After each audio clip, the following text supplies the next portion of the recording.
الرجيم بسم الله الرحمن الرحيم الحمد لله رب العالمين والصلاة والسلام على سيدنا ومولانا أبي القاسم المصطفى محمد وعلى أهل بيت الطيبين الطاهرين المعصومين لا سيما بقية الله في الأرضين روحي وأرواح العالمين له الفداء رب اشرح لي صدري ويسر لي أمري واحلل عقدة من لساني يفقه قولي. Dear brothers and sisters in Islam, Assalamu alaikum wa rahmatullah. All right, so today, brothers and sisters, is part 3 of our 3-part series on raising Ashura'i families. And we remember that although we take a very important message from the series that being a parent is important, extremely important. One of the things, inshallah, I'll share a hadith with you that just reminds us of the importance of being a parent, right? Sometimes we need to encourage that in today's times. The hadith is from Imam Sadiq, and he says this: خَيْرُ مَا يُخَلِّفُهُ الرَّجُلُ بَعْدَهُ ثَلَاثَةٌ. The best thing, the best legacy that someone can leave behind are 3 things, right? What can we leave behind in this world? The best thing are 3 things. The first one that he mentions is waladun bar, so a righteous child, yastaghfiru lah.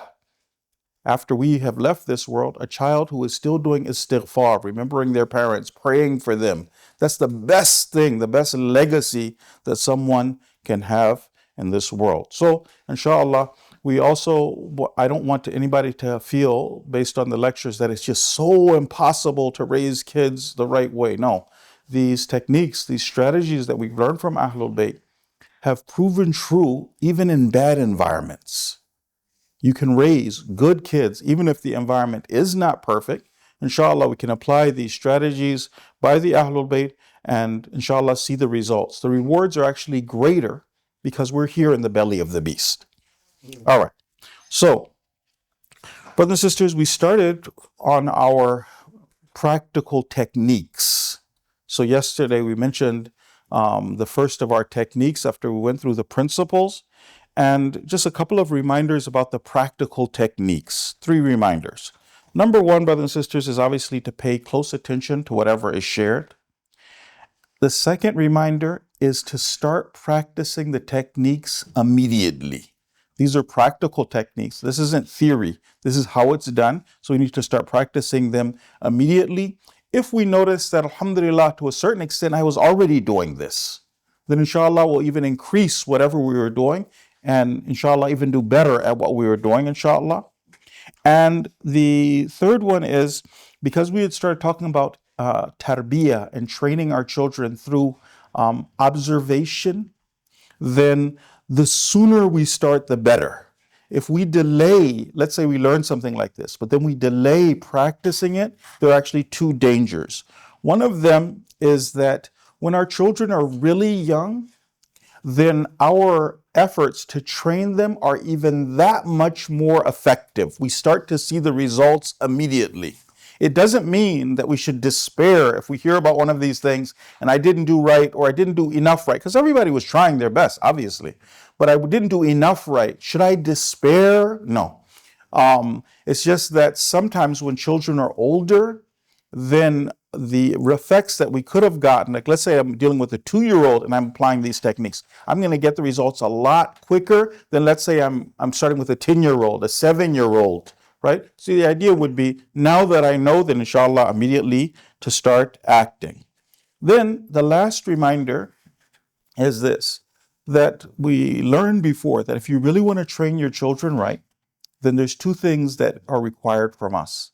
One of the things that are required from us is to give time. Raising children right requires time. We have to make it a priority. We have to move things around, but we have to give those children that time. That's one. The other one was that we needed motivation. Right? Sometimes just the issue of time isn't my challenge. Being motivated is the challenge. So this one maybe is a little bit scary, but it's a principle that we're going to learn from Ahlul Bayt. The principle that we're going to learn from Ahlul Bayt alayhimus salam is this, that either we do it now the right way, or we'll still spend time later, but it'll be a lot more painful. Either way you spend time. So either Allah says, do it now, I do it now, or I'll still spend time, but now I'm fixing and correcting, right? So the hadith from the Imam is this. This is from Imam Sadiq. He says this, Man mana'a haqqan lillah. To any one of us, I know what Allah says, and I just decide, I prevent a right that Allah has. My children, for instance, they have the right for me to spend time with them, to invest in them. And, I have other priorities. Whoever does that, he says, anfaqa fi batilin mithlay. The person will end up spending twice what they would have spent, but now in batil. So what happens is, let's say I was supposed to spend time with my young kids, give them that time and that attention. I refuse to do it for whatever reasons.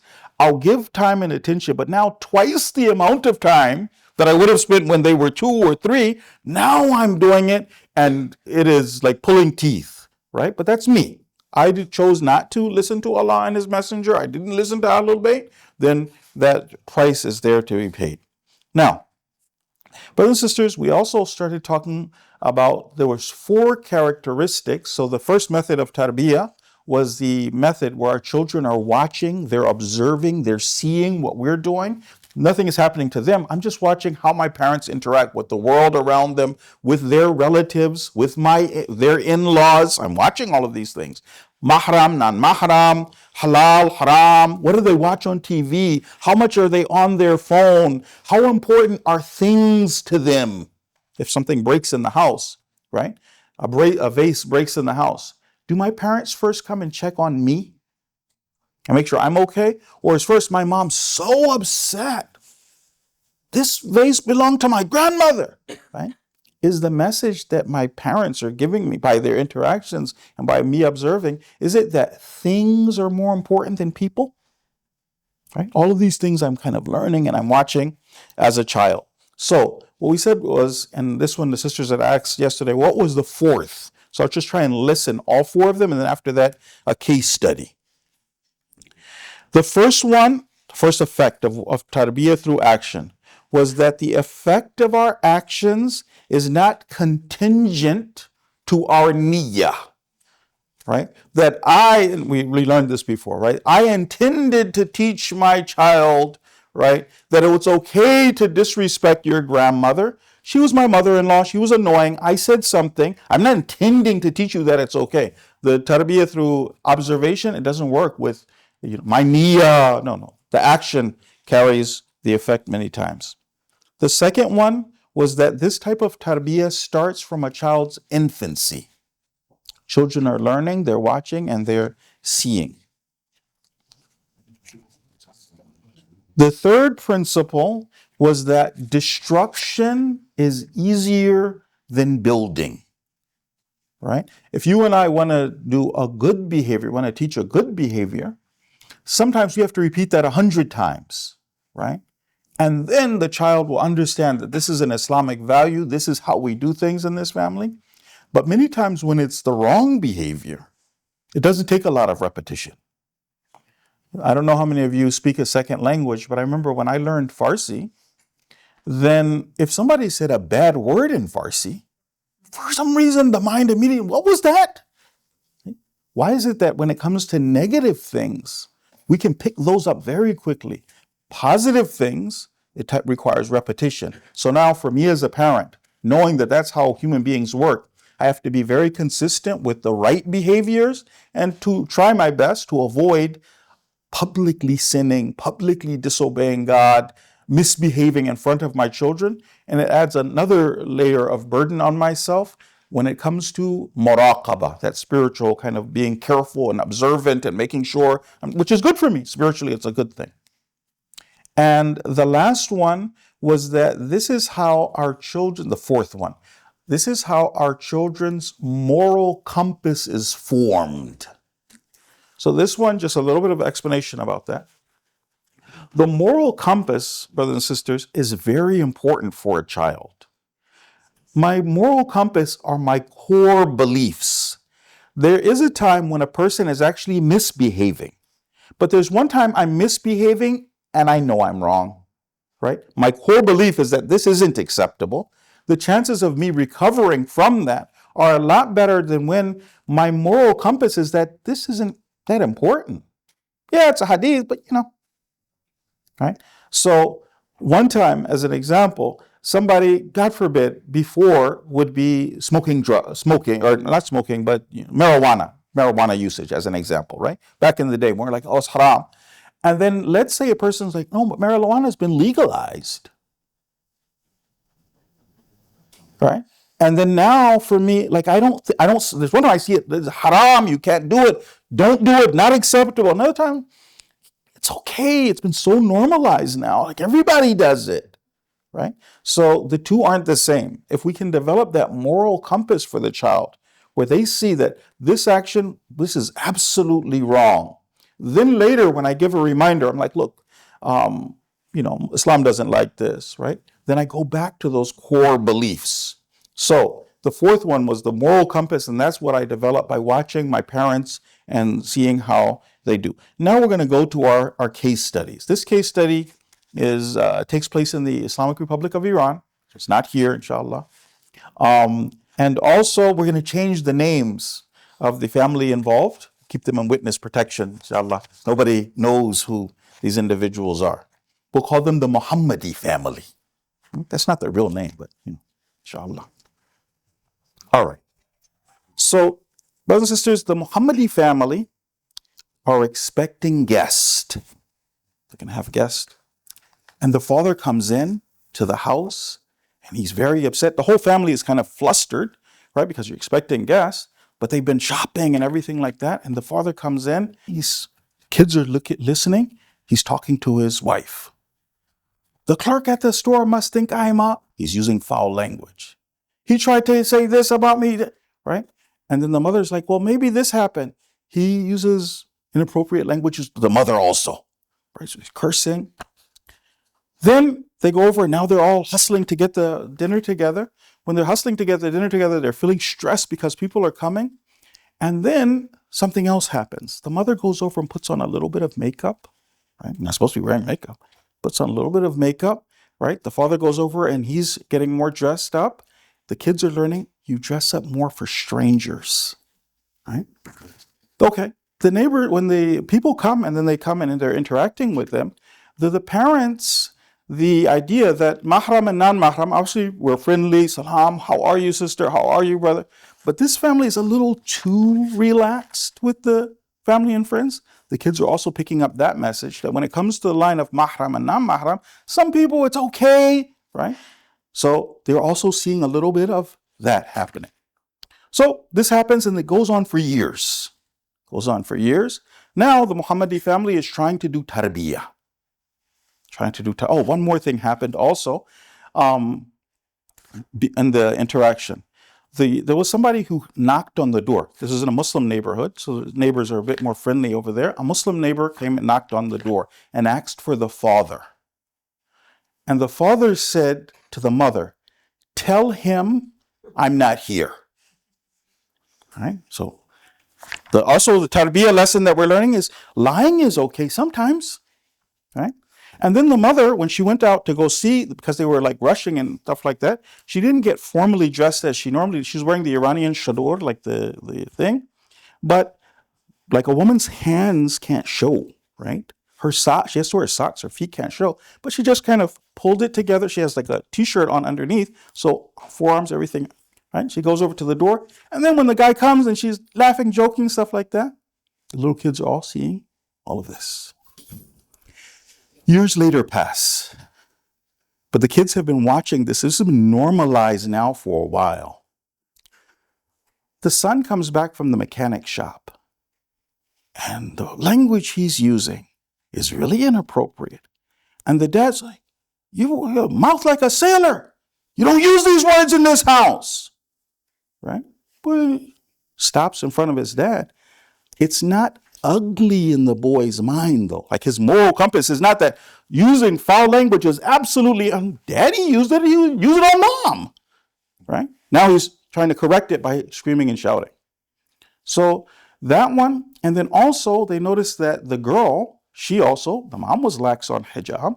So she also, when they were having guests over later, then her mom the girl would go over, she'd get dressed up in the mirror and she's making herself look nice. And then the mom's like, you have any shame?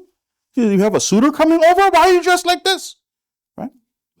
Once they have the gathering, in the gathering, the girl who's now a teenager is a lot friendlier with the neighbor and the other relatives, the cousins, than they should be. A lot friendlier. And the mother calls her into the room. Is that okay? Why are you doing that? You are ashamed for this family? Right? They also noticed that somebody came to the door. When he came to the door, the daughter also, like the mother made a mistake in her mind. She's thinking, look, I'm 40 years old. I'm married. I'm not doing any of these kind of things with any kind of ill intention. But later she accidentally sees her daughter's phone and the messages she's receiving. And the mother's like, but I never had an affair. I didn't do zina. Right? But what she doesn't realize is I planted the seeds. I normalized this behavior. And then now by screaming and shouting, it's not enough to bring the person back in. Okay? So that was the Muhammadi family that we want to make sure that we avoid, or those mistakes that we avoid. Now, brothers and sisters, our next technique is perhaps even more important than the first. Right? We're now moving on to the second technique. We've now completed the first book, alhamdulillah. We're moving on to the second book. In the second book, they talk about another technique in Tarbiyah. This technique in Tarbiyah is perhaps even more effective than the first. Okay? This one is going to be Tarbiyah through interaction. So the first time I was just watching how others were doing. Now it's about how you deal with me and what do you do to me and how do you talk to me, right? With this one, the first technique we're going to be using is a technique where we demonstrate and make sure that our children feel intense love. Intense love. If we're able to be successful, if I'm able to explain this one, how it actually is, and then after that, we're able to implement the technique of demonstrating now through interacting with our children in such a way that our children feel intense love, the majority of the tarbiyah problems that a child will face will be taken care of. Secondly, if a child who does feel intense love in the right way, Ahlul Bayt way, if a child who feels intense love has a mistake later, they do slip a little bit, most likely it'll be a gentle nudge to bring the person back. So most of the problems I'll just avoid altogether. If there are problems, because the core personality of the person has been formed in a way where I feel that intense love, then with a gentle nudge, you'll be able to bring me back to the right path. So for this second method of interaction, there are some principles. There are two messages. So tarbiyah, brothers and sisters, are things that we say, attitudes that we have about things, our stances, all of these things indirectly, they are tarbiyah. In all of our tarbiyah interactions with our children, we want to make sure that our actions carry two messages. Every single interaction that I'm having with my child, these two messages should come across loud and clear. The first one is the message of love, right? Every time I have an interaction with my child, then the message of love should come. So this is hadith now from Prophet Muhammad sallallahu alaihi wasallam. Allahumma salli ala Muhammad wa ala Muhammad. He says this, Ahibbu sibyan, love children, warhamuhum, and have mercy on them. When it comes to small children, love them. That should be a natural fitra thing in our fitra. That's how we're hardwired. And then also to have mercy on children. So that's the first one. The second one also needs to be there. The message of love. Also, the message, I'm going to call it karama, using the Arabic word. We'll call it Islamic self-worth dignity, karama, right? Islamic self-worth, dignity, respect, honor. Every interaction that I have with my child should also carry this message of karama, right? That I'm a respected individual, I'm an important individual. You've recognized the value that I hold with Allah subhanahu wa ta'ala. The hadith is again from the Prophet. It says this, Akrimu awladakum. So interact with your children with karama. Your children feel that sense of honor, dignity. I'm important. That worth that Allah has placed in us. Also, the Prophet says this, wa ahsinu adabahum. Also, we want to teach our children good adab, right? There's Islamic interactions. How do we conduct ourselves? Teach them good adab. If we do these two things, if we are always, every interaction that we're having with our children, that sense of karama comes across, that sense of respect and self-worth comes across, and we also teach them good adab, then the Prophet says, yughfar lakum. You'll be forgiven. Okay, so now, a couple of points about this method of tarbiyah. So it's tarbiyah through interaction, but the first step that we're going to do with our tarbiyah through interaction is establishing that my child feels intense love. We covered that hadith from Imam Sadiq the other day. Number one, brothers and sisters, just for us to keep in mind, is that being loved is a need of the fitrah.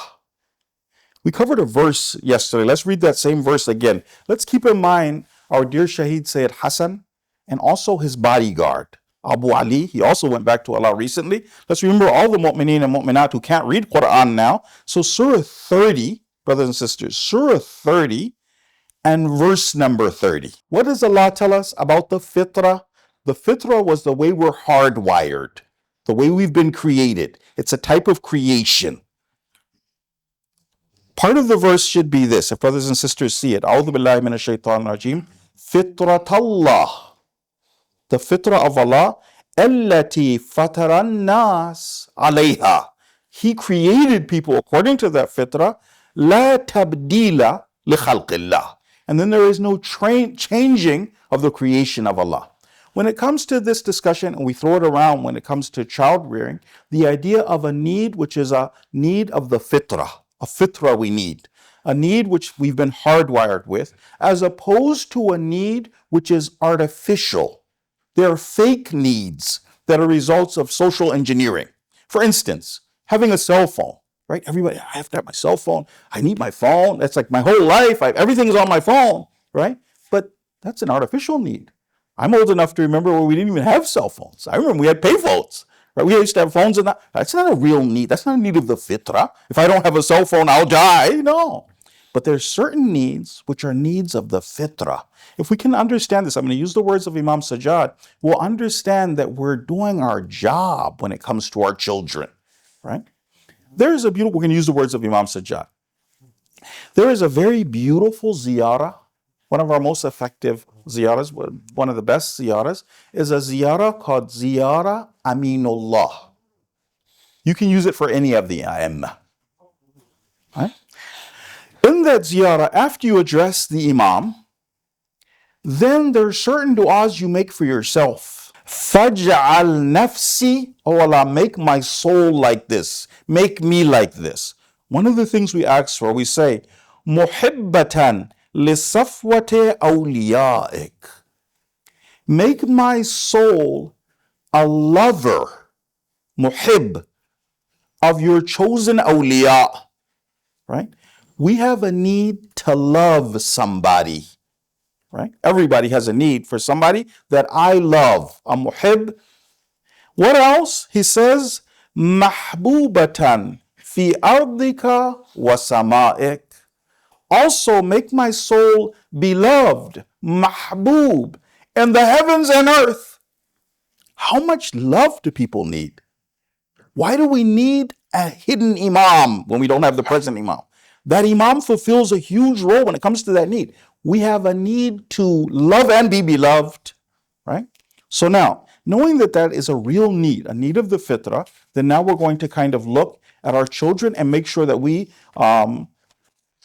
do our responsibility in this regard. Now, there is a pushback sometimes when a technique like this is shared. Sometimes when a technique like this is shared and we're told to make sure that we're loving to our children, some people push back. The reason they push back is we are loving to our children. Who doesn't love their children? I love my children to bits. You haven't taught me anything. Okay, great. What they don't know is that there's going to be a principle in Tarbiyah that I'm going to share. Okay? Sometimes what we think we're doing to show our children love doesn't make the child feel intense love. So this woman came to meet with the Shaykh, and the Shaykh was talking about this, and she's pushing back against it. He was like, well, what do you do? She was like, well, I cook every day, I clean, I wake up early in the morning, I pack lunch, I help them do their homework, right? When they come back, when they're at school, I'm cleaning up the room, right? So the Shaykh told her, he said, okay, well, your mom did that for you. What did you used to call that? Did you feel intense love? Or did you think mommy is doing her job?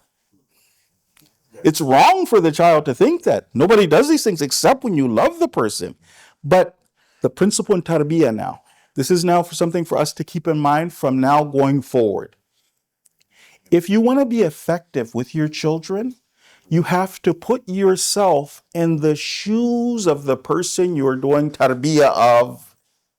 I have to look at this from the lens of the child, right? In order for me to be effective for a child, what do I have to do? What have Ahlul Bayt taught me to do so that my child feels intense love?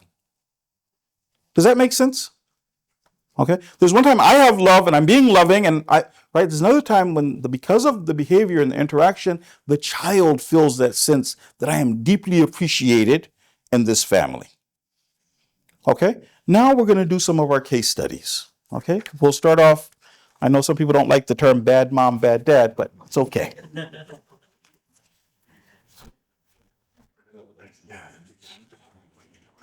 Our first case study. There's a girl who's about 10 years old, and she's coming back to our house. And her mother is cooking. Her mother knows around what time her daughter arrives from school. She knows her pretty much that time, and she's cooking. But her daughter doesn't have the keys to the house. She needs the mother, you ring on the ring bell, and so she comes over and rings on the bell, and the mother's cooking a meal. So she keeps cooking, right? Rings one time, two times. Then the mother comes to who is it? It's me. She lets her in. When her daughter comes in, her daughter starts walking to the room. Her mother says, you forgot your salam, huh?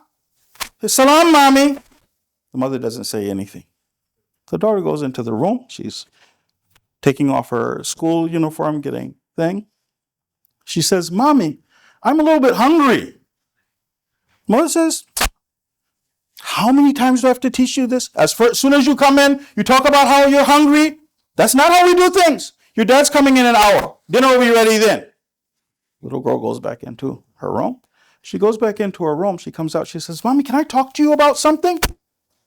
She said, I'm tired. The house is always a wreck. You guys always want food. You and your brother, you ruined the whole house now. Now you want to talk. I'll talk to you after dinner. Little girl goes. The little girl's about to leave the kitchen, and then the mom's friend calls her on her cell phone. So mom picks up the cell phone. Salam, how are you? Oh, I miss you so much. How have you been? We haven't talked for so long. Oh, you went to that wedding. How was it? Was the food good? Yeah, I know. They normally don't cook that good food. What name did? All these details. And then she puts down the thing. So Louis, you don't have any time. You're so busy. After that, the little girl, she's thinking, okay, well, daddy's coming home soon. So the little girl goes into the room. She tries to do her hair. And she puts a flower in her hair. She's thinking, inshallah, maybe daddy will notice. Maybe he'll give me a compliment. So she comes home. When her dad comes home from work, he's all tired. Salam, salam. Is food ready? The little girl's kind of standing there, Dad doesn't notice anything. She goes over, he's sitting down on the table. So the little girl goes and sits almost next to him, hoping that maybe if I'm in your line of sight, you'll notice that he did. He's like, what's going on? I need to read the newspaper. Right? So that's the bad family. Okay. Now we'll do the good family. The good family, as soon as the doorbell rings, mother answers the doorbell. She goes to the door to meet her daughter. My little girl, how are you? Come and give mommy a hug. I'm sure you're thirsty. You know what? I already had a cold glass of lemonade. She goes over, she quickly gets it, and she gives it to her daughter. While her daughter is going into the room, she's going in the room with her, taking the school bag, putting it down. How was your day? Tell me what went on. She apologized. He said, I know you must be hungry right now, but isn't it nicer if we wait until daddy comes? It'll be ready quickly. I have a small stack for you though. She says, you know what? Before your dad gets here, because they put the food on to cook, she says, let me do your hair for you. She goes over, she does her hair. Oh my God, when your dad comes in, he's going to see. So the dad comes in. The dad now, when he sees his daughter, Salam, how are you? Oh my God, you're looking so nice. Who did your hair like that? Little girl beaming, family sits down, right? So in the first case, our little girl was love-starved, right? In the second case, by the family going that extra mile, the child can feel how important they are and what the parents feel about them. Now, honest question for us, and not about you guys in particular, right? But when it comes to Muslim houses in general, do you feel that we're closer to the first model or closer to the second? First.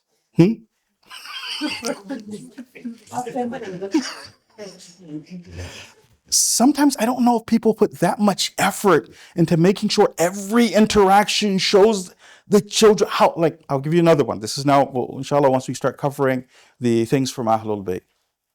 They say when you're talking to somebody, your face can have you can have three messages just from your face, right?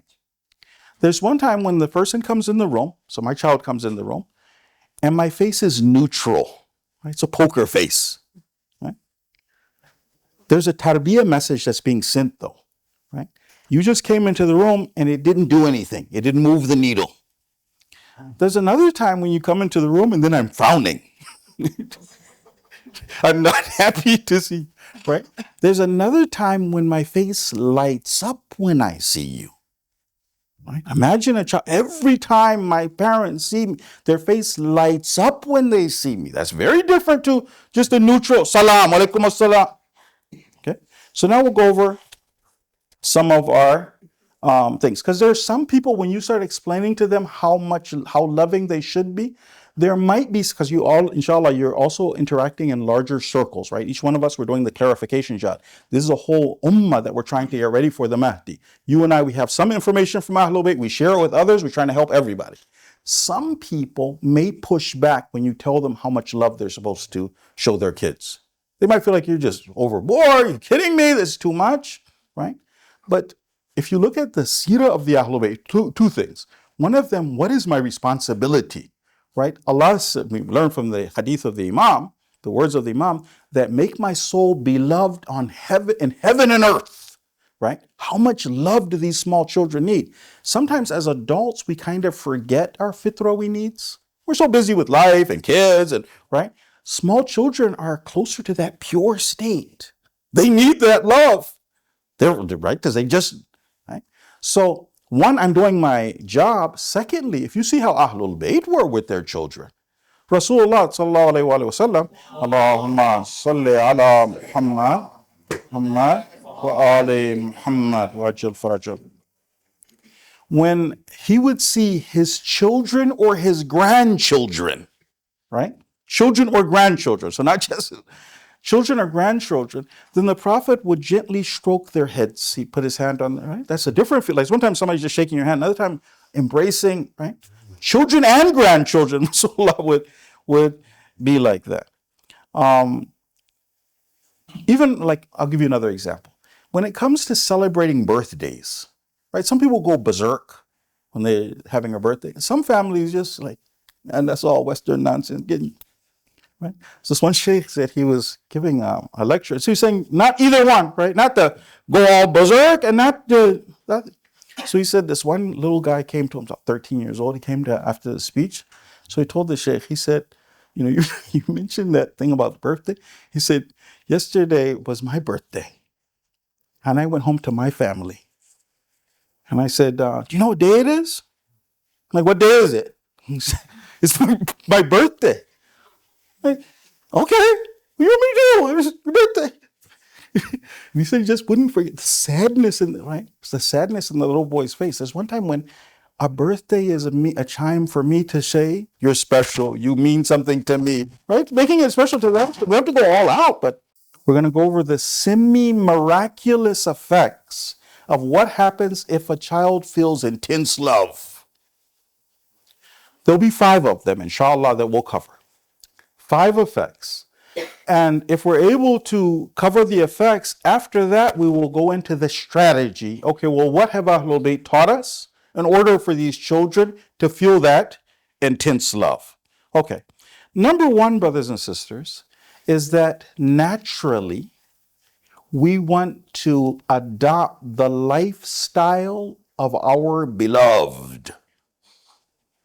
Naturally, if you really love somebody, you want to emulate their lifestyle. Our lifestyle, of course, is Islam, Ahlul Bayt. So we're doing a big service by being loving in that way. Now, I want to give you, first of all, hadith, just to kind of reinforce this point. The hadith is from our Prophet Muhammad sallallahu alayhi wa sallam.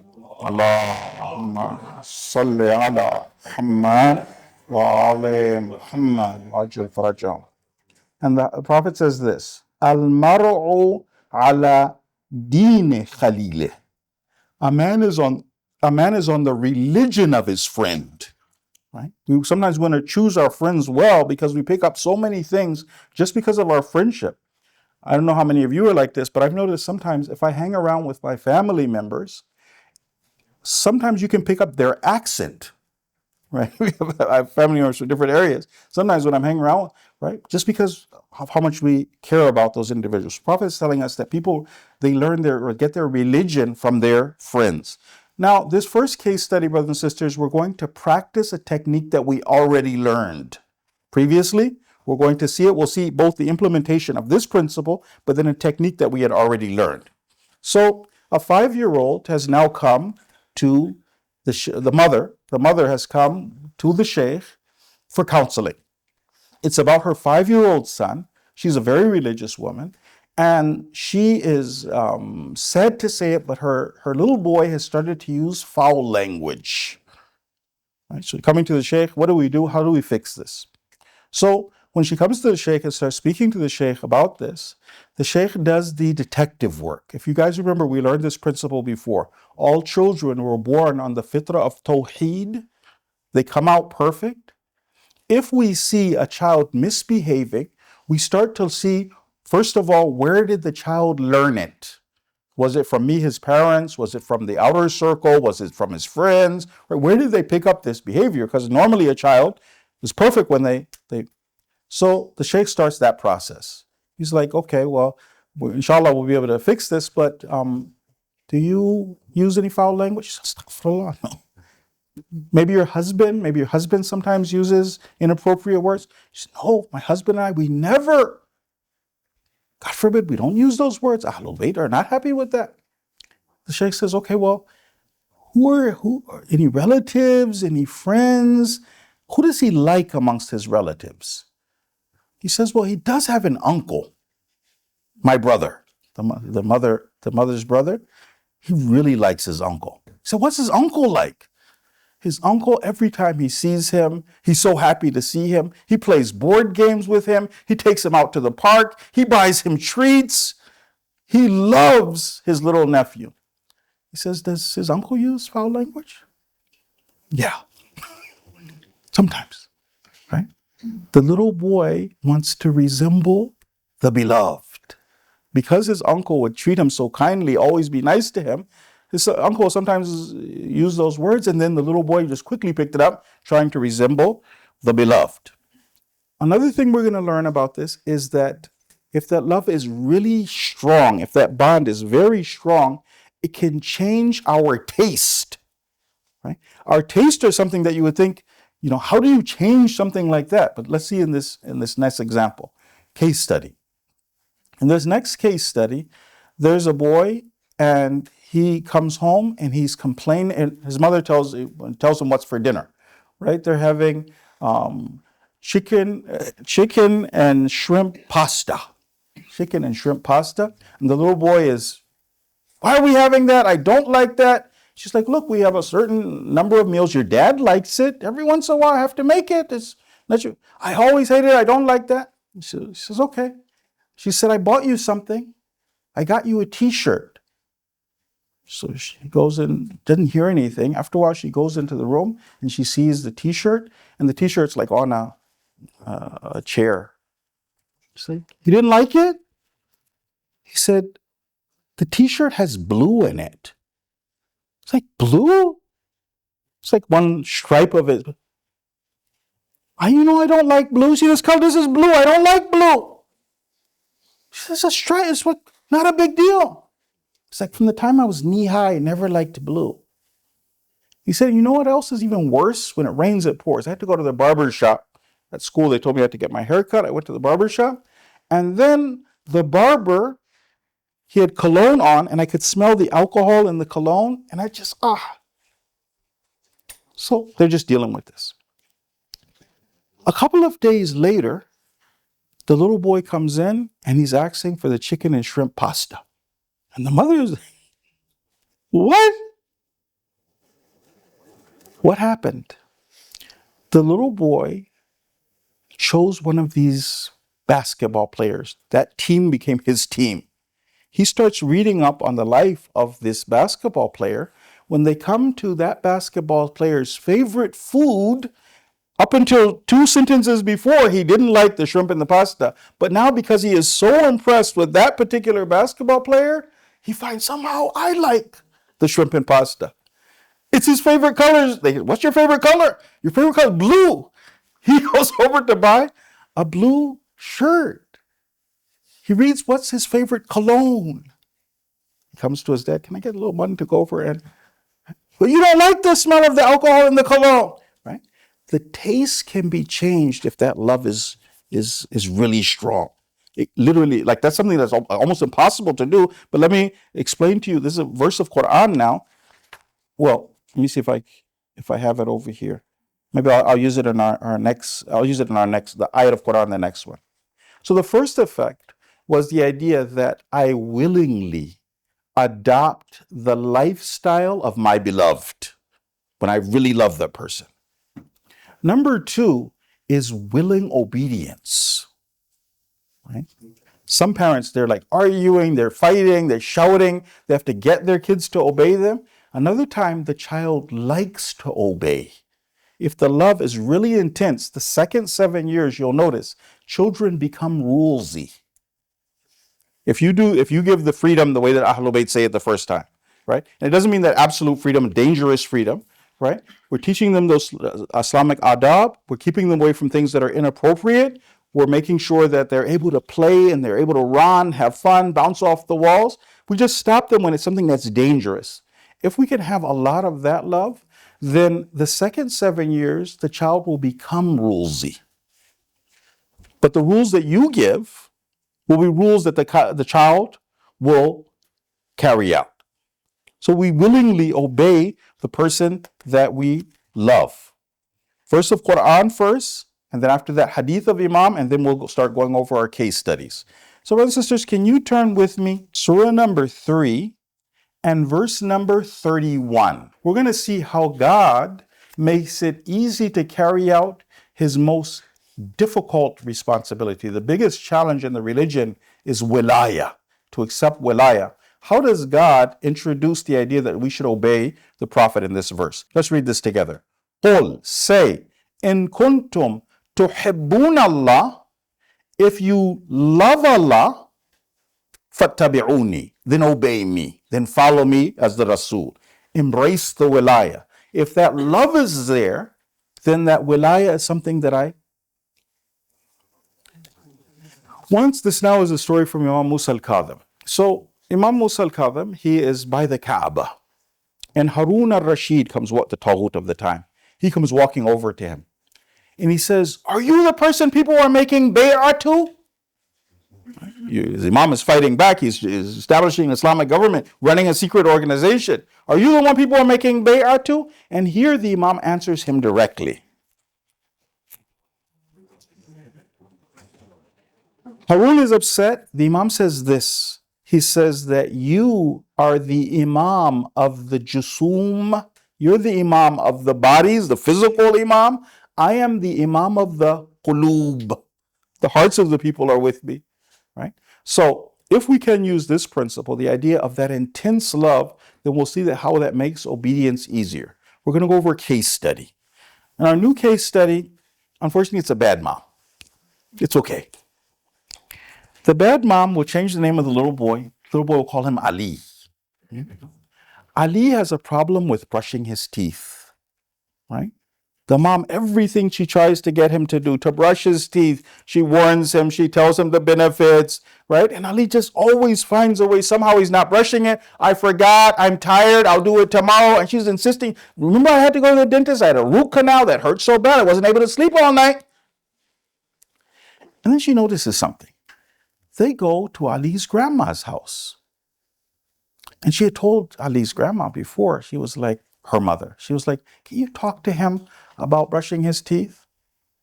So later, when it's time for him to brush his teeth, his grandmother comes over and says, Ali, how is my grandson? I really want you to go over and brush your teeth. I would be terribly hurt if anything bad happened to you. If I hear you have a cavity, grandma's not going to be able to sleep. Right? And he says, okay. And he goes and brushes. What was the backstory though? The backstory for little Ali is that when he would go to his grandmother's house, his grandmother was very relaxed about him running and playing and bouncing off the wall. The mother is her firstborn, very strict. You have to be like this, cleaning up after him, not letting him. The grandmother is like, relaxed. Principle of Tarbiyah. If you want to make the person feel intense loved, you have to do something that makes them feel loved. When a child sees a grandparent sets me free, I want you guys to help me. Why does the child think that you're letting me do what I want to do? Whoever answers the need of my fitrah loves me. You're setting me free because, as a sister said, you love me. Now, when the grandmother who sets him free can bounce off the wall, she doesn't mind, he's spilling things on the floor, he's running back and forth. When she asks him for something, so willing obedience is another thing that comes with that, if we can establish that intense love.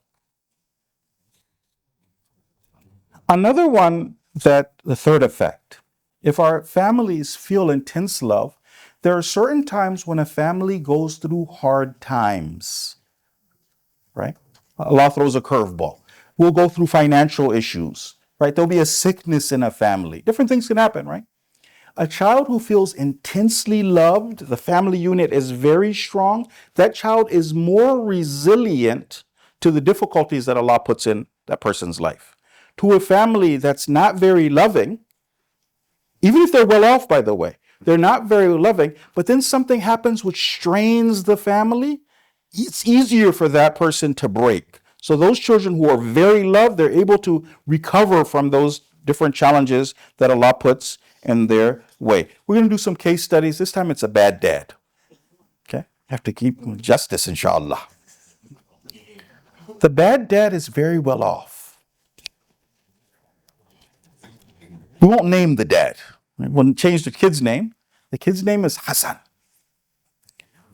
So his dad is in one of those big offices, very nice table, high-powered, perfect view. And his dad's phone, his cell phone had been ringing. He saw Hassan was calling. He didn't pay any attention. Suddenly gets a call on the office line. He picks that up. It's Hassan. Hassan, what do you want? He says, Dad, I want to go to the park. Mom said I have to ask permission for you to a field trip, but mom said I have to go on, you have to give permission. She's like, well, time is money. Okay, don't call the office line again. Okay, perfect. After that, and the family is very well off, by the way. In the evening, he tells his dad that he always gets an allowance, but he asks for a little bit more of an allowance this time. He says, when we're going to go out to that amusement park for the field trip, there's a nice little halal place. His mom wanted to like make him some peanut butter and jelly sandwiches. It's like, I don't want to bring out peanut butter. I want to treat my friends when I'm out there. It's a little halal small place. He must have some money in his pocket. He can treat his friends. He has one more request. He had just gotten some new shoes, but he told his dad, he's talking to his mom, he insisted on getting the latest Kairis. He wants to have shoes from Kairi. My money in my pocket. My mom was like, you just got shoes. No, I have to have these shoes after. And he also has one last request. He's like, Dad, can you pick me up? I want you to pick me up. I was like, okay, I'll pick you up. So after the field trip is over, his dad has a Land Rover. So he waits till he treats his friends and everything like that. Then he has his new shoes. Then he waits till his dad comes and he makes sure to walk in front of his friends slowly to the Land. And other kids are oohing and eyeing as he goes to the Land Cruiser. And he's enjoying and he sits down and he waves to his friends from the Land Cruiser. And then the Land Cruiser pulls off. Inside the car, the conversation isn't real warm. And his dad asks him, so how was the field trip? Fine. Then he gets on his iPad, his dad gets back on his cell phone, and they drive home. Okay, that's one family. The next family is the good family, right? This kid, his name is Muhsin, and his dad is a roofer. So Muhsin also is planning for a field trip. He calls his dad to get permission from his dad to go on the field trip, and his dad's cell phone is so broken, the old cell, like they can hardly hear one another. But as soon as his dad realizes, Muhsin, how are you? What's going on? Right, the conversation between these two with the old cell phone. Dad, I'm thinking about going on a field trip. Is it okay? Sure, son. Of course, no matter what happens, right? Then when he comes back home, the family, the mom knows that his shoes are kind of raggedy. She's like, look, we're going to go, Mohsin's saying, we're going to go on a field trip. We're going to be running and playing. We'll play soccer. I don't need new shoes for the field trip. What they notice is in their family, instead of Mohsin asking for money, he'd been saving his little allowance. He's like, look, we're going to go over there. The peanut butter jelly sandwiches that you have, those are the best in the world. I don't need it. Like, mom's trying to find a way to get them because they don't have much money. I don't need anything. And then when it comes time for pickup, then his dad comes in his 2015 Honda Civic, right? But the embrace, the feelings that are there between, it's as if they've been apart for like weeks or something, right? The amount of love that's there. If there is a family that's very loving, there's going to be another also effect. But first, let's hear a hadith from the Prophet. Our hadith from the Prophet is this. So the Prophet is now addressing his family members. And he says this, truly, you won't be able to provide relief to all of the people through your wealth. It'll never be the case that you have enough money to be able to take care of everybody. What can you do, though? The Prophet says, so meet everyone with a smiling face and a pleasant demeanor. Right? With akhlaq, you can cover everybody. With finance, with money, we can't do all of those things. The fourth effect, brothers and sisters, is that if we can make sure that our children feel very loved, one of the effects of a child who feels intense love is that if they stray, if they make a mistake, it'll limit the deviation. If a child feels unloved, an unloved child can get into a lot of trouble, right?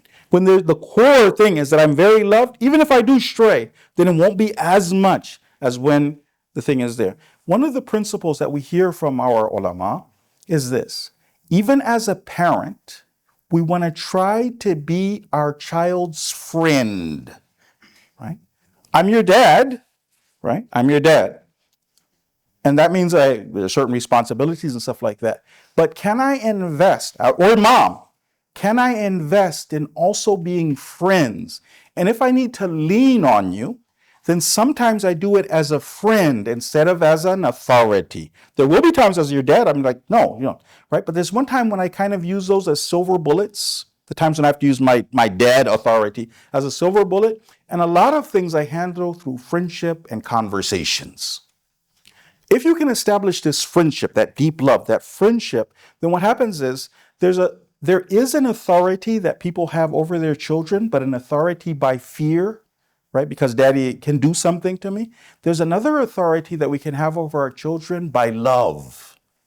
The authority that I have over my children through fear, that'll only last as long as they are afraid of me, right? When I can actually do something. Once they get big enough that it doesn't really matter, you'll see even sometimes, unfortunately, if there is physical abuse, then for a certain time, like spankings matter. After a while, the kids are, you know, I mean, I don't like getting spanked, but then change me, okay? But if it's that love there, that love, the person is in their grave, right?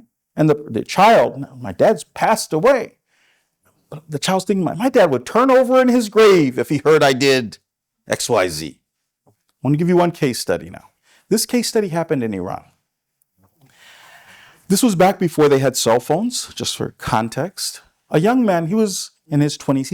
He was maybe in his early 20s or whatever. He's still staying with his family. And he goes on a trip to Tehran. When he goes to Tehran, then he tells his friends that he's going to stay overnight. He normally doesn't stay overnight when he goes on trips, but he forgot to tell his dad that he was going to stay overnight. Meaning he told his friend to tell him, the friend didn't tell the dad, so he comes back the next morning and he sees his dad's face. As soon as he walks in, his dad's face is all puffy, right? He's nervous. His dad said, "You never told us you were going to stay out all night." It's like, your mom and I, we've been awake all night wondering what happened to you. And then the dad said this. He said, friends don't do that to each other. Friends don't do that to each other.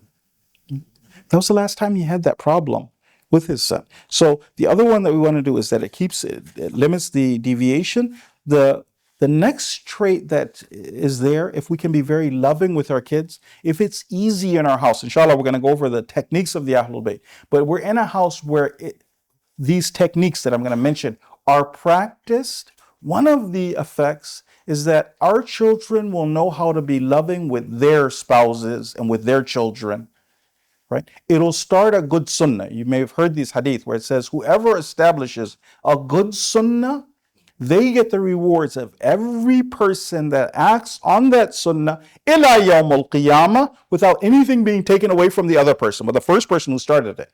So if we're able to be those kind of people who are very loving to our children will then learn. There's adults later who struggle to say, I love you. Once, inshallah, this isn't true, but once, this is true, unfortunately. Once there was a couple, and then the wife told the husband, I love you. And the husband said, ditto.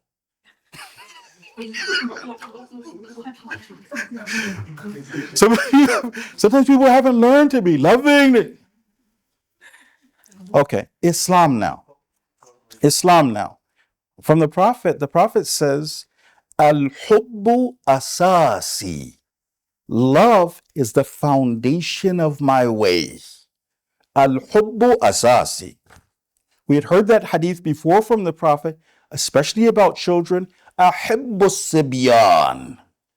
For us as believers, even when it comes to an act of ibadah, we also heard from Nabi Musa, from Imam telling us what Allah told Nabi Musa. The best of a'mal is love of children, right? If we aren't loving of our children, and even if our children are older, then that actually is sometimes a sign that our iman is weak. Okay, before I get to the techniques, there's certain things, some parents are loving. They try to be loving towards their children, but there are certain reasons that sometimes me being loving is ineffective. Sometimes parents who are very loving are kind of manipulative with love. I'll give you a case study, right?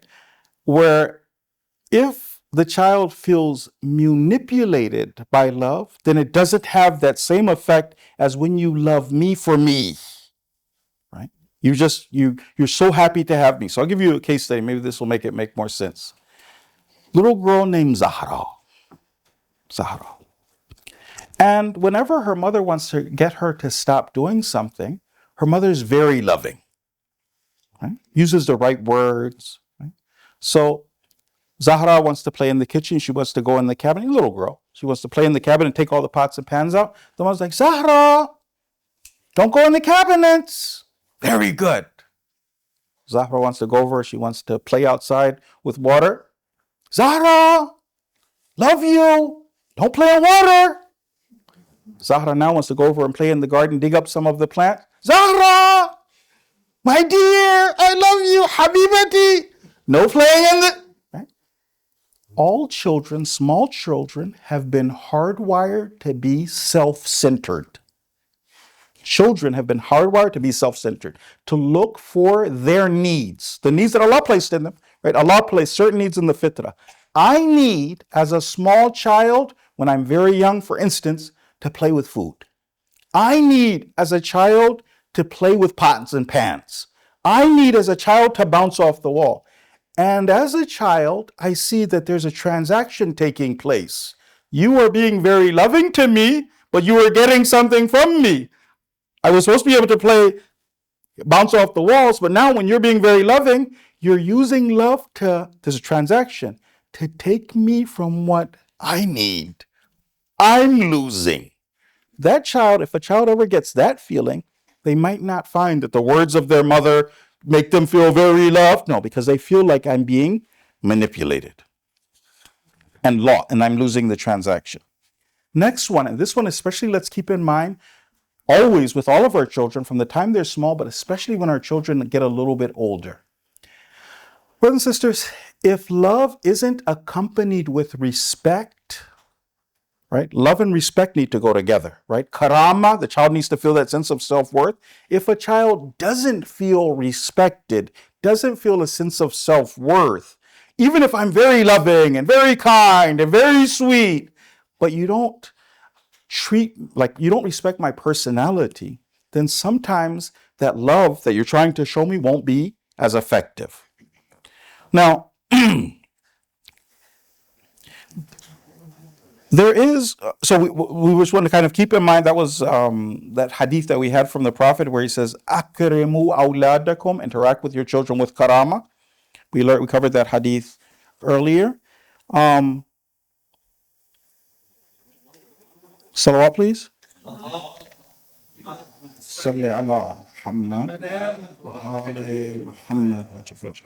So that last point was especially about children who are 7 to 9. That's when my personality, who I am, being respected is very, very important. We want to make sure that that's there. And we also want to remember that principle that we learned about Tarbiyah before. Remember we learned earlier in the class that Islam is a package, right? We can't selectively apply Islam and then expect the results of Islam. We have to apply all of Islam. So one of the responsibilities was to be loving, but the other responsibility was to be respected. Now, there's another question that might come too. Parents pushing back when you talk about the idea of love and then they're adapting my lifestyle and then they like Islam, right? There might be some parents who push back and say, well, look, is that how I really want to convince children to practice Islam? That it's just taqleed, because they love me, they've embraced my religion? Shouldn't we convince our children? We have logic, we have aqa'id, we have dars, and then they're convinced. So now, how do we answer this? What we want to do is a couple of things. Number one is that we learned before that love and showing love to our children and taking care of this is answering a need of their fitrah.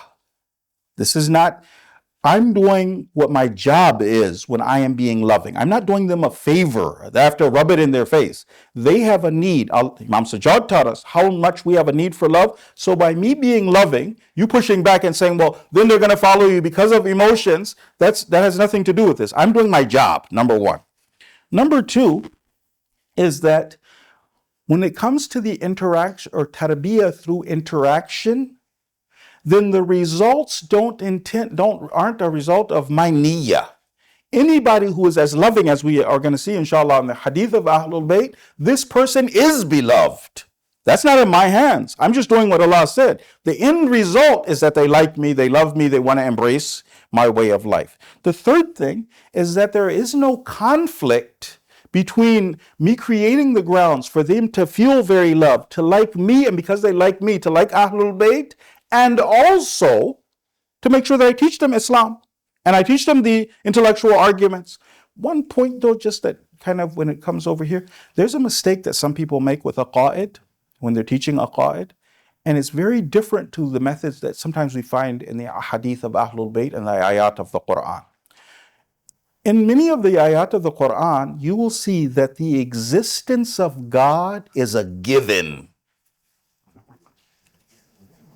You won't find in many ayat of the Quran that God trying to prove that he exists. People know God exists. Yes, you'll maybe find some ahadith, and even from the ahadith of Ahlul Bayt, where they'll go over to prove to a person who is an outright atheist, who doesn't know, is that confused. Many people, that's not their issue. Even mushrikeen in the Quran, they know that Allah exists.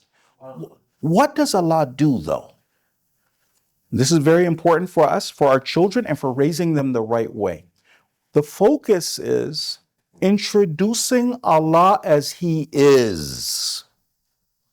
There's one time when I'm having an aqaid class and I'm trying to prove to you wajib al-wujud. How do I prove that God is the necessary? There's another time, the way that I've introduced Allah and Ahlul Bayt is to make sure that you know them as Quran introduces them. That way of introducing God, if you introduce him as God introduces himself, as Ahlul Bayt have it, that God, knowing that God has an incredible effect on the akhlaq, the behavior of a person, whereas just knowing God exists doesn't have that same effect. So just because, we don't want to kind of fall off into those things. All right, now we're going to go over the techniques. Okay, what are some techniques that we can do in order to make sure that our children feel intense love? Number one, we want to make sure that we express our love for our children verbally. That we tell our children how much we love them. I don't know in you guys' culture how much is that culturally a big norm that people always come over and they talk like that, or is that not something, not about you guys, but just in general? Is that the norm where people go over and easily say? There's some cultures where it's very easy, people go over and say it. For instance, the Lebanese culture, I've seen a lot of times they'll easily is that here in your guys' culture? To easily, or is not expressed as much? Depends on the age. Okay. Ahlul Bayt. For us, the gold standard is Ahlul Bayt. What do we do? What are we supposed to do? The Prophet, so this is from Imam Sadiq. He says, if you love a man, إِذَا أَحْبَبْتَ رَجُلًا فَأَخْبِرْهُ بِذَلِكَ. If you love a man, tell him. Right? I remember the first time Shaykh Fahim and I heard this hadith. Shaykh Fahim, Allah bless him, he's a tough guy and I'm a tough guy. And we weren't used to telling each other, I love you, man. We weren't used to a lot of this. But we came across the hadith. So we're like, hadith? So I remember I was standing outside my apartment in Iran.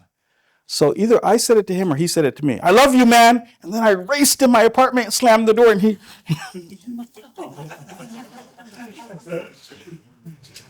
Ahlul Bayt way. Ahlul Bayt way is to express your feelings. The hadith now of the Imam.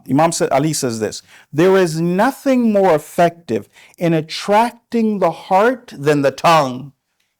By the way, husband and wife can also be saying these things, not only for the children. We should all be saying, if you love somebody, you inform them. Hadith now of our Prophet, he says this: if one of you loves your brother, then inform him of that. This helps to resolve issues between you. So let's say our relationship isn't perfect. One of the ways to help a person melt is when we're freely expressing our love to the person. Now, when it comes to the verbal expression of love, I mentioned earlier the idea that, because the Ahlul Bayt, we learned that the tone of the words we use, we should be using sweet words when we're interacting. We should visually, you should see on the person's face that the person loves you. They said that when the Prophet would speak to you, the Prophet would smile while he was talking.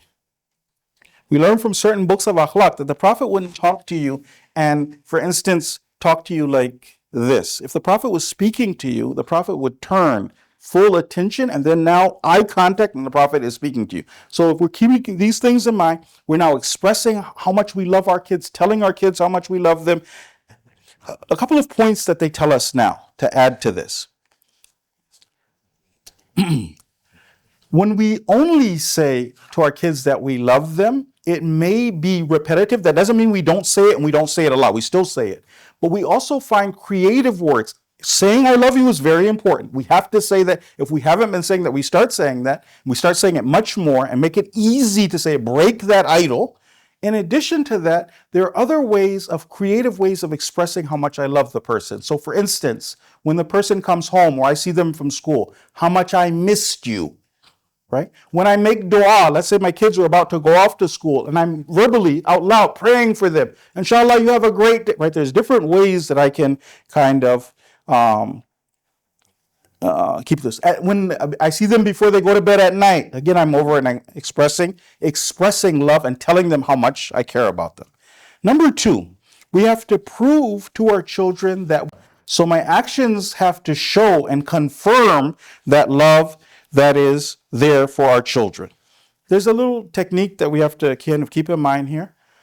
Sometimes when people have young children, when they're very little, it's easy and it's natural to tell the kids how much we love them. Sometimes if we haven't made it a habit, then when the person's older, I stop saying it as much. The older they get, I stop saying it. Something else happens. When a kid is little, we don't really have a lot of bumping heads. It doesn't matter what, they're a little kid, they're cute, right? Once our kids get older, sometimes now we're also bumping heads. So I'm not also as happy with them as I was when they were small. And I start to say, I love you less, right? So now we're having more conflicts. And now I've reduced the amount of time that I'm saying I love you. That's a catastrophe. That older kid also has a need, because this was a need of the fitrah, to be beloved in the heavens and the earth, right? But my parents now tell me less, and we're bumping, right? And then the more we do it, right? So we want to kind of cut that off. We want to make sure that we correct that. So another one that they kind of mention over here is even when the kids, like there's one time when, let's say a child comes home, right? There's one time when I'm indifferent to them coming home. Another time my son walks in, jump up, hey, well, how are you? Come over, give me a hug, right? These are all ways of us going over and expressing that love that we have for our children. The next one is going to be loving behavior. Loving behavior. So kissing our children. We have hadith that says that kissing our children is rahmah. When we kiss our children, we go up one more daraja in paradise. And between each daraja in paradise is 500 years. So another way that we're supposed to go over and do this is make sure that we kiss our children. And you've heard those hadith of the Prophet where he would be kissing Imam Hassan, Imam Hussein. And then the man came in, he was like, I have 10 kids and I've never kissed them. And the Prophet, different ways that it's recorded what the Prophet said. One of the ways it's recorded is the Prophet said, whoever doesn't show mercy won't be shown mercy.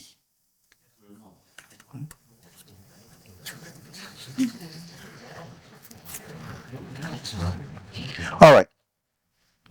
Next one is stroking our children's heads and making physical contact with them. Physical affection as well, including hugging our children. So we heard the hadith of the Prophet where he would stroke his hands over the heads of his children and grandchildren. In addition to that, embracing and hugging, having that is a part of our culture, right? So For instance, let's say we were a family that didn't do that, or we're a family that's very shy about that. How we can break that is even if the dad comes home and he gives everybody a kiss, right? He gives mom a kiss on the cheek, gives each one of the little kids a kiss, right? And make that a habit. And it might be a little tough in the beginning where we're first getting used to it, but after a while, it'll become normal to do, right?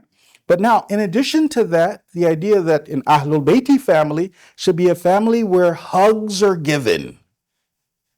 Hadith now.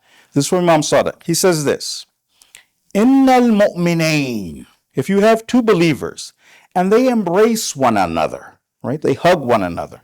What happens? Mercy covers them. When they hold one another tight and they don't want anything from this but Allah's pleasure. They're not seeking any worldly goal. And it is said to them, just hugging, this is just the spiritual rewards. I come over, I hug, my children are mu'mineen. I come over, I hug my children. The rewards, one of the rewards that's mentioned in the hadith is our sins are forgiven just by hugging the other mu'min. We are told, it is said to them, you have both been forgiven, begin anew. So start your a'mal all over again. Another one that's mentioned is shaking hands with our children, right? Some people, they shake hands with adults, right? The adults come with the little guy. But another one, shaking hands, the hadith tell us that it causes sins to be forgiven. If there was there was hatred between people, then shaking hands can remove that. Another one is the idea of smiling and being cheerful. Oh, one more thing about the love. So we have verbal love. We also have written love. So we also talked about the physical affection, but then also written love, right? This is also something that you'll find. The idea that sometimes it has a different effect if I will put my notes down or put my thoughts down on paper. They even tell this to some parents who are struggling to say, I love you. But what the Shaykh was advising them, he said, just write, I love you on a piece of paper. Put it as a note, put it in your kid's lunchbox and say, read that when you go to school. That's how I feel about you. Right? Just breaking the ice, right? But even more than that, the idea of writing letters or getting cards, and we sit down and we put our feelings over there. So the example they give us is from Amirul Mu'mineen. That letter that he wrote to Imam Hassan, they're both in the same city. And then if you look, what the words the Imam is using when he's expressing, right? So, inshallah, that one as well. In addition to that, the idea of smiling and being cheerful, right? So my face is expressing that love. It says, sababul mahabba al-bishr. When we're cheerful, then this also creates love between the person. Whoever, this is from Imam Sadiq, man tabassama fi wajhi akhi. Whoever will smile in the face of another believer, in the face of his brother, kanat lahu hasana. The person gets a good deed just by smiling. The other one that's mentioned is the idea of speaking sweetly and using the right words. So we want to be careful about the tone that we use. We want to be careful about the names that we choose for our children, making sure that we choose the right names, the right nicknames. If say we have a nickname. In some languages, there's words, special words that you can use. I'm sure you guys must have it too, where the word conveys how much you love the person. So I'll give you some examples. Sometimes when a person is expressing, they just call the person straight their name, right? And in some cultures, if they call you by your middle name, your first name, your middle name, your last name, you're in big trouble, right? And they call you by that name, you know something's up. What the Prophet would do is he taught us, call people by their favorite name. What's that person's favorite name? What's the name that conveys that love and that feeling? To do that. So that's one. And then also the tone of speaking, right? There's sometimes when I can have a straight conversation, just straight. And then another time when the selection of the words and then the tone that I'm using while I'm speaking to you is one that conveys that love.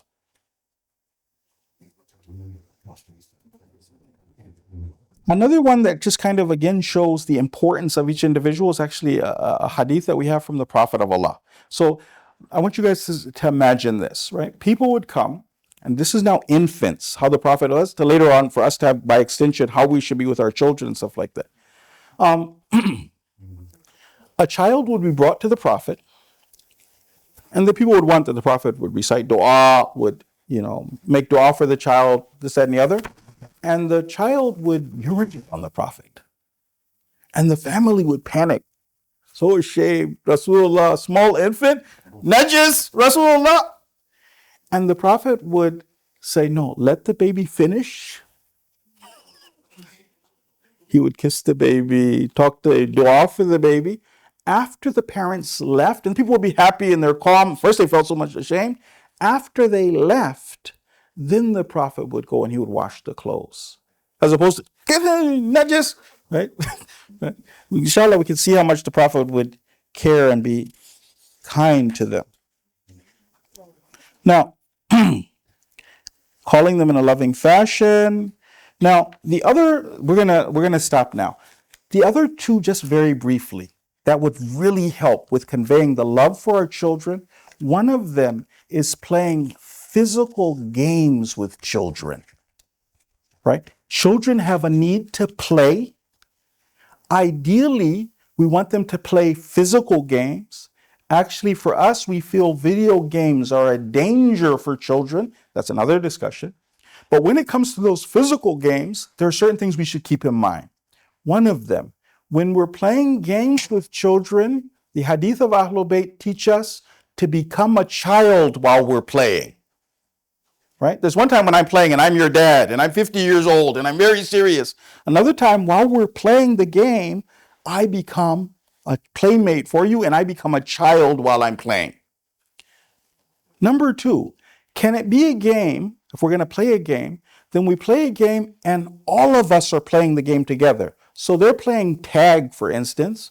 Mom is running, dad's chasing, kids running, right? That game has a big effect on the children when somebody is playing. So recognizing that need for that. And then there's a whole discussion on what to do with games. But just one last point about the idea of freedom. So freedom, one of the reasons that it's mentioned for those children who are under 7 is the idea that freedom gives the children that room to play, right? Once we recognize what that need is, what happens if we limit the freedom of our children to the first 7 years? What'll happen to the children, then inshallah we'll be able to. But inshallah, we'll stop now. We end with salawat ala Muhammad wa ali Muhammad.